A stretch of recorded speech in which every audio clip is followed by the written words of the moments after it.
Hi everyone, welcome back to the channel. So today it's Friday. Earlier on in the week we were harvesting the barley, and unfortunately when we last did that video my camera broke. So we're now on the phone, on the iPhone. I hope the new phone, the iPhone, works, and leave a comment in the comment section what you think about the audio quality and the video quality just using my phone, because this could be quite a good way to carry on doing the videos, seeing as my old camera has now finished and packed up. So the harvest has gone really well. I'll just show you in the shed the barley which we've got left. We had a number of loads which we filled up in this store. It came up to about halfway. Actually, I can zoom out with this phone. There we go. It came up to about halfway in the grain store, the barley. So I've gotten through it. We've had about 4 lorries turn up over this last week, and then we've got another one coming just on Monday. We'll find out what the yields were when we find out how much barley there was from the weight, because on the combine, I think the sensors, that's quite an old combine, that Lexion. It sort of knows what the weight is per acre, but it's not as accurate as actually finding out from the weighbridge, if that makes sense. So anyway, what I've been up to, the next job is stacking the straw, and as you can see, I've just got on that at the moment the cherry twin bale spike. Now these are absolutely fantastic spikes. I'll just swip the boom out. I'll just flip the boom around and show you. And a lot of you guys have been asking me about this bale spike. It is absolutely fantastic for picking up round bales. You can also pick up squares if you pop the double spikes, which I've currently got in a workshop. You can put one spike in here, spike in there, and you can pick up square bales with them as well. I like this spike just for picking up 2 rounds. You can go into the rounds pretty quick too and drop one next to the other and then pick them up as a pair, and then you can even drop another bale on top of the pair, so you've got 3 bales. It works really well. I've had this for about a year now, this bale spike, and I wouldn't go for anything else. So if you are interested in these cherry bale spikes, I'll leave a link in the description below to Cherry Attachments, and you can go and find out all about these bale spikes. They're really good bits of kit. So with that, we'll head off to the field and we'll go and pick up some bales and start stacking them ready for winter 2022. A bit of a shame that my phone packed up, my camera packed up, but it is what it is. So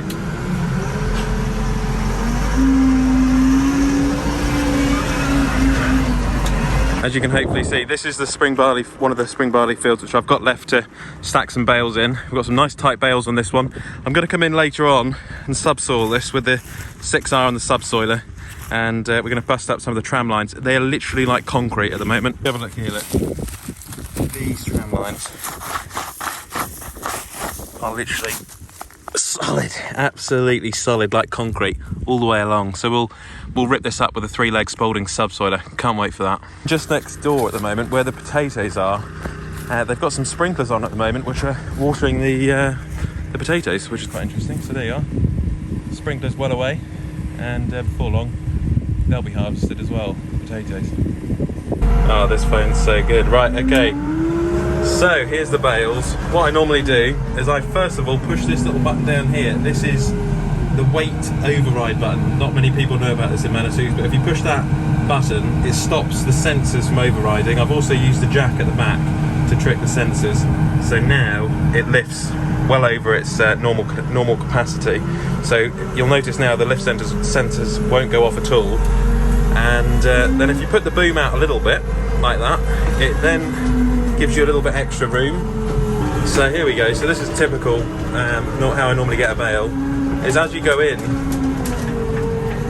like that, if you just put your hand on the joystick, just level the spikes out, and then just a quick flick and bang, it's back on. Now we just went over a tram line there, which wasn't ideal, so you try and get the bales on the rows, on the ups and downs, and then it's not so bad. And then normally, if I can just pull up to another bale here, look, drop that one next door, that's it. Flick forwards with the mouse, as I call it, the JSM joystick, and then a quick flick up and you got the pair. That's it. We're going to put them up near the apple tree up here, and then we'll start using the straw in the winter for the cattle, because the cattle will eat this straw. It's barley straw, and I'm sure, as you can tell, it's really well packed in there, so the bales can stay outside until we start using them, basically. Now this is just before the apple tree up here. Let's just drop the old window. There we go, drop the window down. We've actually got a bale in the margins over there now. If we just drop the bale over here, look. Where's the apple tree? Oh, there's the apple tree. So we'll Got them just before the apple tree, look. So we'll start making a little stack up here. Perfect.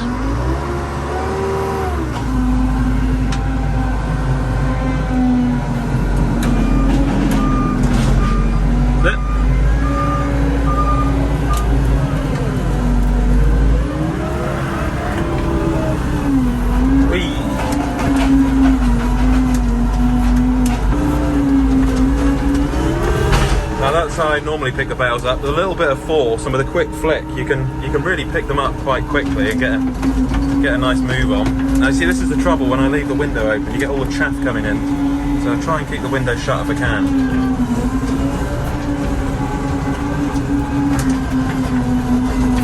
All that chaff coming in.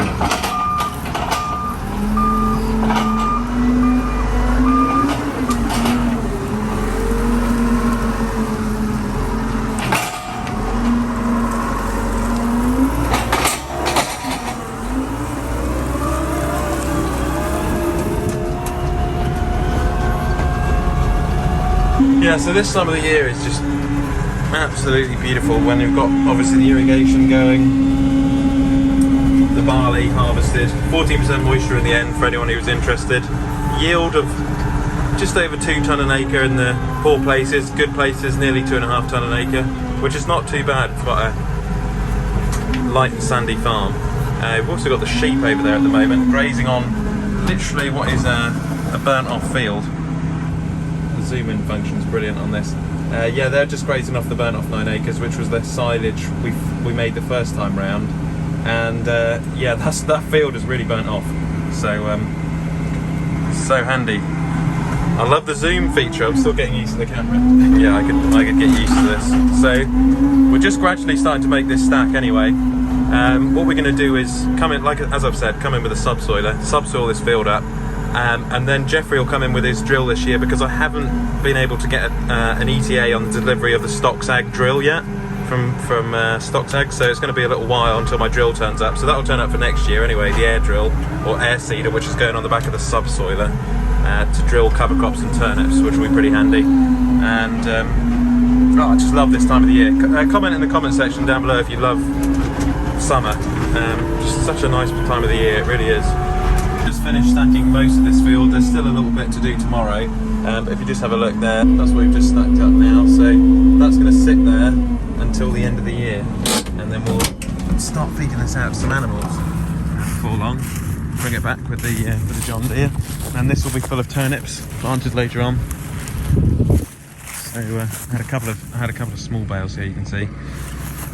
Which had just come out the back of the baler, and then I had one bale on its own, and then the rest of the pears are obviously still out there. They're just out to I'll get them early in the morning because it is getting on in the day now. It's about 6 o'clock in the evening, and jobs to do this evening. But as you can see, we stacked them just underneath these trees here, hoping that the trees would hopefully protect the bales from the rain and the elements. That's one of the that's one of the problems of leaving bales outside all winter, is that yeah, they can get quite badly damaged. That's why the bales need to be good and tight when they get baled, so that they're well protected. So they're fairly tight, a little bit soft, I suppose you could say.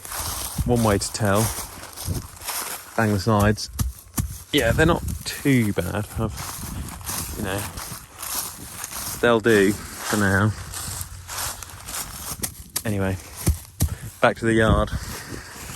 Alright, so I'm back in the yard now. Just as you can see, we've got the John Deere currently at the moment just over here, which I put the subsoiler on earlier on today, and I've got this ready for tomorrow. Once we've cleared all those bales, what we're going to do is come through the field with this, bust the tram lines, and then look for any other parts of the field which are badly compacted. And if you remember earlier on in the year when we bought this machine, I didn't use it quite properly because I started doing a bit of subsoiling sort of in autumn, winter time, and we didn't do the best job, it is fair to say. However, with the new tungsten points we put on there from Spalding's, I'm hoping that we'll be able to do a much better job this time round, and actually crack the soil, crack the surface. You can put these legs down to about 18 inches, but I won't be going that deep this year. We'll be going fairly shallow anywhere down to about 12 or 13 inches with this subsoiler this year. And what it will hopefully do with this flat lift, will be able to reduce the compaction, oxygenate the soil, and prepare the land for the next crop, which will be a cover crop of turnips for the winter months. We'll just take it out and set it up quickly.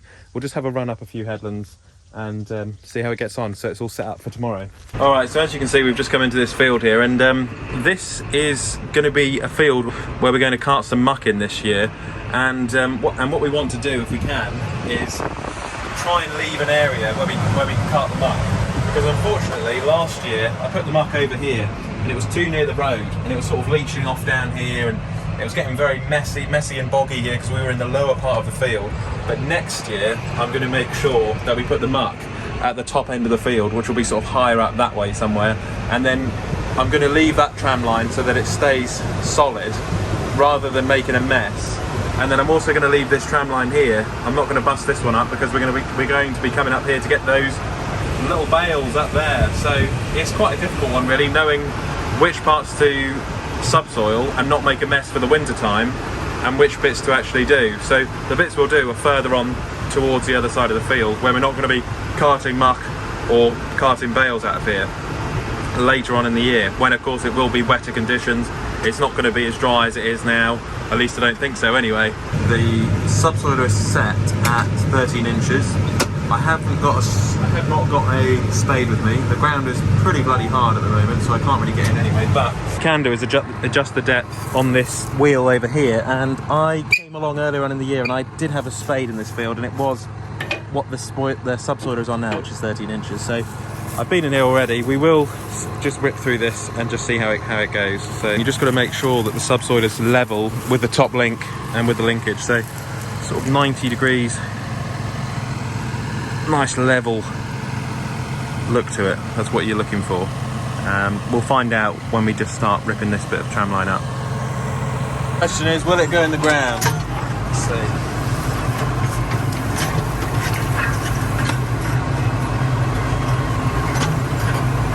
Let's see, shall we?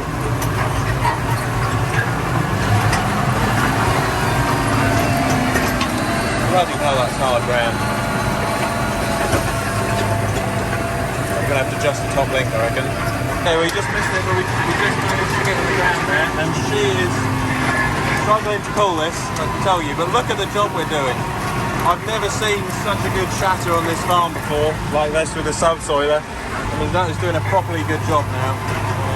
You can just see the cracks we're getting. The fracture is amazing. Really good job.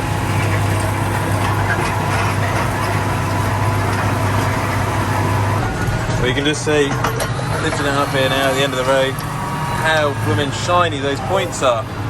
Worn the rust off that quick. Hopefully see, that was some of the bales I stacked the other day in this field. So next we've got the turnips going in here, so I won't really have an opportunity to come into this field, not for a while anyway, because once the turnips have been planted, once we've rolled them in, I won't be able to get into this field again and do this job.